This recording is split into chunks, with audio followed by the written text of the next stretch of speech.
तो hello everyone, कैसे हैं आप सब। आई होप सब आप सब अच्छे होंगे।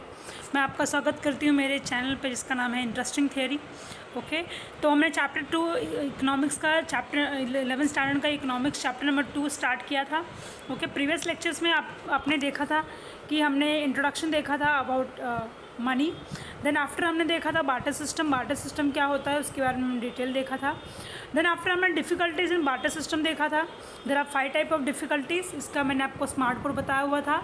DCSID, D stands for double coincidence, C stands for common measure value, then S stands for storage of goods, then I stands for invisibility of certain goods, and the last one is D stands for deferred payment. What is deferred payment? Payment made to be in the future. Okay, then हमने इसको deep में discuss किया हुआ था। Okay, यहाँ पे आपको एक पिक्चर दिख रहा होगा जहाँ पे आपको हिस्ट्री ऑफ मनी दिख रही होगी। तो फर्स्ट सेंचुरी में जो मनी थी, फर्स्ट से फोर्थ सेंचुरी तक आपको यहाँ पे रोम में जो मनी यूज़ की जा रही थी वो दिख रहा होगा।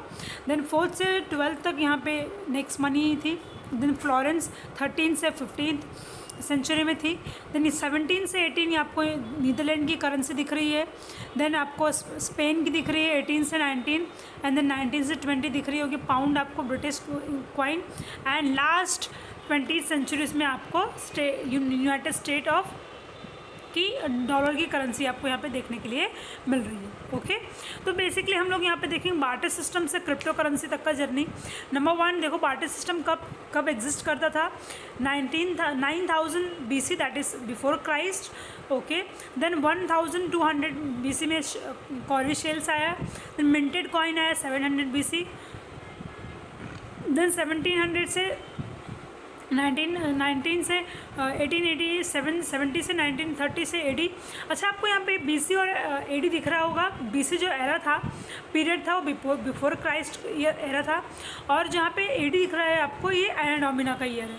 आपको BC में दिख रहा होगा कि जो ईयर्स है, जो डेज है, वो रिवर्स ऑर्डर में दिख रहे हैं आपको। और एना डोमिना का जो है वो आपको 1 2 3 4 के सीरीज़ में दिख रहा है। ओके, तो 1945 से 1971 में आपको ब्रिटेन वुड सिस्टम दिख रहा होगा। एंड आफ्टर 1971 से आपको यहाँ पे 2009 तक क्रिप्टो करेंसी देखने के लिए मिल रही है। ये सारे जो भी चेंजेस आए हैं ये ह्यूमन की वजह से आए हैं, ह्यूमन के इन्वेंशन और इनोवेशन की वजह से आए हैं। ओके, तो हमारे सामने आपको दिख रही होगी 2 डेफिनेशन। पहली डेफिनेशन प्रोफेसर क्रॉदर ने दी है। What it says, money is anything that is generally acceptable as a means of exchange and at the same time it acts as measure and store of value. इसका मतलब क्या हुआ students? Money एक ऐसी चीज़ है जो इजीली एक्सेप्ट हो जाती है for the means of exchange, buying and selling of goods and services, as well as इसकी वैल्यू भी है, इसको आप मेज़र भी कर सकते हो और इसको फ्यूचर यूज़ के लिए सेव भी करके रख सकते हो। नेक्स्ट डेफिनेशन जो बहुत इजी डेफिनेशन है, प्रोफेसर वॉल्कर ने दी है। इस डेफिनेशन का क्या बोलती है? Money is what money does. ठीक है, इवोल्यूशन ऑफ मनी पे आते हैं। इवोल्यूशन ऑफ मनी का मीनिंग क्या होता है स्टूडेंट्स? इवोल्यूशन ऑफ मनी का मतलब होता है स्टूडेंट्स कि ओके, तो आप लोगों को यहाँ पे इवोल्यूशन ऑफ मनी दिख रहा है। इवोल्यूशन ऑफ मनी क्या होता है? Time to time, generation to generation क्या हुआ है, मनी चेंज होती गई है। लाइक जैसे जैसे इन्वेंशन होते गया है, जैसे जैसे इनोवेशन होते गया है, वैसे वैसे ही क्या है, चेंजेस यहाँ पर दिखाई दे रहे हैं। तो सबसे बड़ा आज हम लोग देखने वाले हैं इवोल्यूशन ऑफ मनी के बारे में। इवोल्यूशन का मतलब क्या होता है स्टूडेंट्स? हमने वर्ड एंड मीनिंग की सीरीज़ में देखा है कंप्लीट चेंज। ठीक है, चलो, तो evolution of money is came into existence by evolution, not by revolution. With passage of time, the commodities which were used as money have changed, depend upon the need of time, development of civilization. Money used in the modern times as a result of evolutionary changes took place as a long period of time. इसका simple सा मतलब हुआ students कि ये जो money I है वो बहुत ही ज़्यादा डेवलपमेंट और जैसे जैसे सिविलाइजेशन में डेवलपमेंट आया है वैसे वैसे मनी में भी चेंजेस आते गए हैं। तो इसको हम लोग डीप में समझेंगे 1 by 1। तो सबसे पहले जो मनी आती है वो एनिमल मनी आती है, दूसरी मनी आती है कमोडिटी मनी आती है, थर्ड मनी जो आती है वो मेटालिक है, फोर्थ जो मेटालिक कॉइन है, पेपर मनी है, क्रेडिट मनी है, प्लास्टिक मनी है and electronic money. Credit money को हम बैंक मनी के नाम से भी जानते हैं। ओके, यहाँ पे आपको कुछ इन्फॉर्मेशन दी हुई है, शायद आपके लिए यूज़फुल हो। So the word money is believe to originate from temple of Juno, which is located in Capitoline, one of Rome's 7 hills. In the ancient world, Juno was often associated with money, and the temple of Juno Monitor at Rome was place where the mint of ancient Rome was located. I hope आपको ये information useful लगी होगी। तो सबसे पहले money की बात करते हैं जो है एनिमल मनी। एनिमल मनी क्या होती है? ये प्री हिस्टोरिक पीरियड है। आपको मैंने वर्ड एंड मीनिंग में बताया था कि प्री हिस्टोरिक पीरियड का मतलब होता है कि प्री हिस्ट्री के टाइम की बात है ये। ओके, तो उस टाइम पे एनिमल मनी को as a means of exchange use किया करते थे। कौन कौन से एनिमल है? Cow, goat and sheep. और just because of individual nature की वजह से ये मनी ख़त्म हो गई। इंडिविजुअल नेचर का मतलब आप किसी भी एक कमोडिटी को दूसरे लिव स्टॉक के साथ कंपेयर नहीं कर सकते हो। इंडिविजुअल का एक पॉइंट है, हम लोग उसमें इसको डीप में समझेंगे। कमोडिटी मनी क्या होती है? इन अ ओल्डन टाइम वो लोग कमोडिटी को एक्सचेंज के रूप में यूज़ किया करते थे। कौन कौन सी चीज़ें? क्योंकि सारी जो चीज़ें होती थी वो क्लाइमेटिकल कंडीशन के ऊपर डिपेंड होती थी।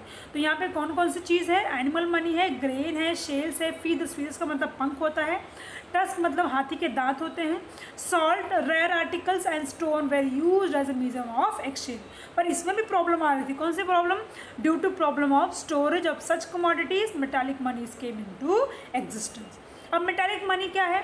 मेटालिक मनी में आपको सारे प्रीशियस चीपेस्ट सारे मेटल्स मिल जाएंगे, जहाँ पर आपको ये पता चलेगा कि सारी जो जितने मेटल्स थे वो यूज़ किए जाते थे as a means of exchange. तो यहाँ पे आपको दिख रहा होगा money, metallic money use durable metals such as gold, silver, copper, aluminium, निकल।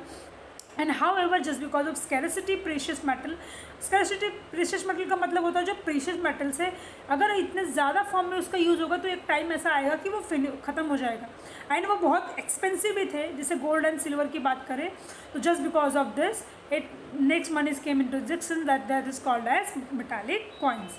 तो मेटालिक कॉइन्स क्या है students? In ancient time ruler of various kingdom. अगर सिंपल से लैंग्वेज में बताऊँ आपको स्टूडेंट्स, तो जो राजा महाराजा पहले की हुआ करते थे वो अपने सिक्के से अपने किंगडम को प्रेजेंट करते थे। अगर आपने यहाँ पर देखा होगा, नोटिस किया होगा, मैंने आपको जो हिस्ट्री बताई थी, तो यहाँ पे आपको जितना भी दिख रहा होगा, देखो हर कॉइन में अलग अलग राजा है, अलग अलग उनका किंगडम है, और अलग अलग कॉइन्स की वजह से वो रिप्रेजेंट हो रहा है।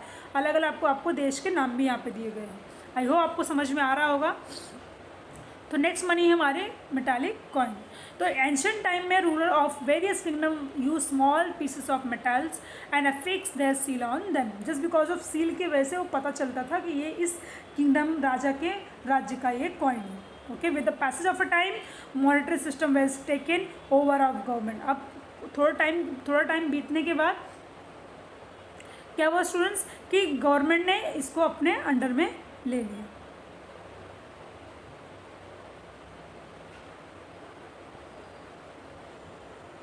ओके, तो यहाँ पे दो आते हैं। पहला हम जानते। ओके, पहले मनी को हम जानेंगे स्टैंडर्ड और फुल बॉडी कॉइन। इसका मतलब क्या होता है? All full bodies coin are those whose face value is equal to intrinsic value and face value indicate the exchange value fix by issuing authority. इसका मतलब सिंपल सा हुआ कि जो गवर्नमेंट डिसाइड करती थी या गवर्नमेंट उस चीज़ की वैल्यू बताती थी, उसके हिसाब से उस पैसे को डिफाइन किया जाता था। एंड दीज ये कॉइन किससे बनते थे? प्रीशियस मेटल के थ्रू बनते थे, like gold and silver. Standard coin कौन से टाइम में यूज़ हुआ था? During British period. Token coin का मतलब क्या होता है? Who has face value is higher than intrinsic value. So these coin are made by the aluminium and nickel, cheaper metal से बनाए हुए। आज के टाइम में आप जो भी करेंसी यूज़ करते हो वो currency cheaper currency. Okay, and these coins are lower denomination. Denomination का मतलब होता है जहाँ पर आपको पैसे का पार्ट दिखाई देता है, ठीक है। Are generally use for settling small transaction. All coins are circulated are today that is called as token coins. Okay, तो मैं आपको यहाँ पे एक इन्फॉर्मेशन बताती हूँ, मैं आपको इन्फॉर्मेटिव इन्फॉर्मेशन बताती हूँ कि पहले के टाइम में आप लोगों ने देखा होगा, स्पेशली जो नॉर्थ साइड के हैं, जो उत्तर प्रदेश के हैं, वो लोग ज़्यादा टाइम जब नदियाँ पड़ती हैं तो उसमें पैसे डालने की प्रथा थी, ठीक है। पर पहले के जो कॉइन्स होते थे वो प्रीशियस कॉइन्स के होते थे, लाइक गोल्ड एंड सिल्वर। तो उनमें जो प्रॉपर्टी होती थी वो प्यूरिफाई करने की प्रॉपर्टी होती थी। लेकिन अभी की जो भी पैसे, जो भी कॉइन्स है वो चीपर मेटल्स के हैं, तो उनमें प्योरीफाई करने की कोई क्वालिटी नहीं होती है। तो आई होप आप लोग अब नदियों में पैसा फेंकना बंद कर देंगे, क्योंकि पहले का टाइम अलग था, अभी का टाइम अलग है, ठीक है। तो ओके, तो यहाँ पे जस्ट बिकॉज ऑफ ट्रांसपोर्टेशन ज़्यादा अमाउंट ऑफ कॉइन आप कैरी नहीं कर सकते हो एक प्लेस से दूसरे place, so that is why next money came into existence, that is called as paper money. Paper money का मतलब क्या, जो आज आप लोग 100 रुपये 200 रुपये के फॉर्म में यूज़ करते हो। Okay, so paper money was a substitute. What is the means of substitute? Option, substitute for metallic money in a course of time, issue of currency notes were monopolized by the central bank, and paper money consists of paper currency issued by the central bank of country and government of India. And in India, 1 rupee of note and all the coins are issued by government of India, and currency notes denomination issued by the central bank, that is Reserve Bank of India. So just because of inconvenience in handling and risk of storing lots of money at one place, next monies came into existence, that is called as bank money, or you can say credit money.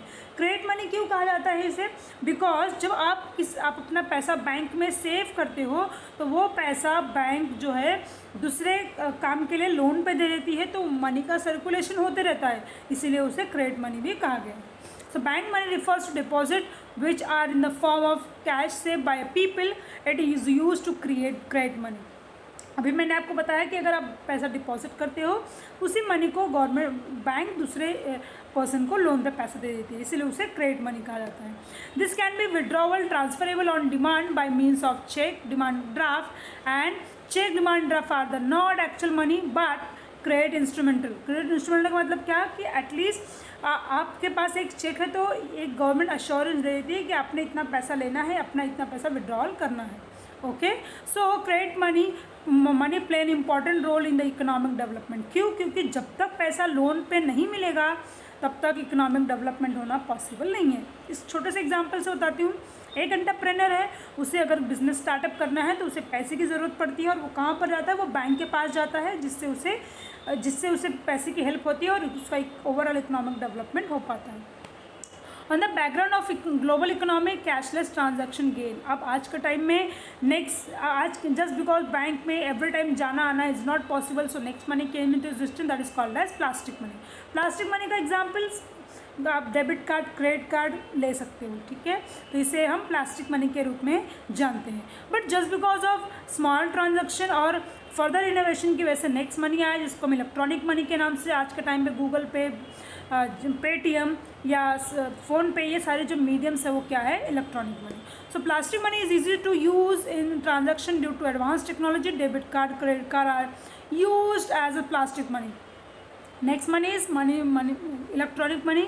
E-money or electronic money is monetary or value that is stored and transferred electronically through variety of means, that is mobile phone, tablet, smart card and computer के through से आप पैसा easily one place से दूसरे place पैसा withdraw भी कर सकते हो, ट्रांजैक्ट भी कर सकते हो। Whatever you want to purchase you can purchase as well, and you can save for the future further consumption as well with the use of digital wallet. I hope आपको ये lecture पसंद आया होगा। Thank you so much everyone. Please like and subscribe my channel for to see next video. हम लोग बहुत जल्दी 12th के चैप्टर्स भी स्टार्ट करने वाले हों।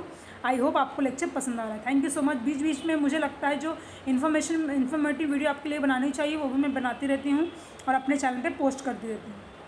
Thank you so much everyone. Take care.